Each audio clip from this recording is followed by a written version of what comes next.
The machine is turned on, the electrical current enters the control panel through the cord plugged into the wall outlet. The current travels from the control panel to the tube head through the electrical wires and extension arm.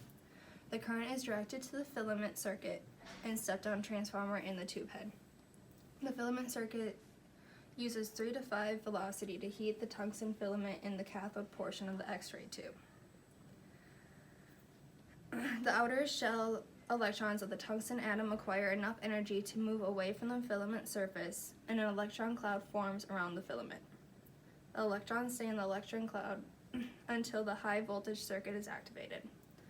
When the exposure button is pushed, the high voltage circuit is activated. The electrons produced in the cathode are accelerated across the X-ray tube to the anode. The myeloid cup in the cathode directs the electrons to the tungsten target in the anode. The electrons travel from the cathode to the anode. When the electrons strike the tungsten target,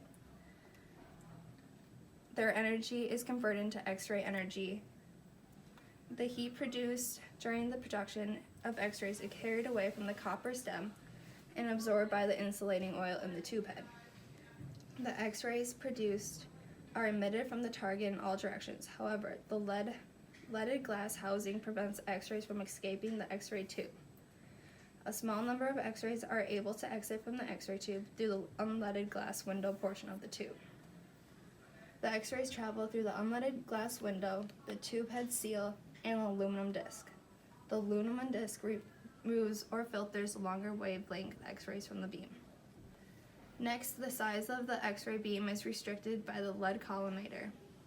The X-ray beams then travel down the leaded lined pit and exits the tube head from the opening of the pit.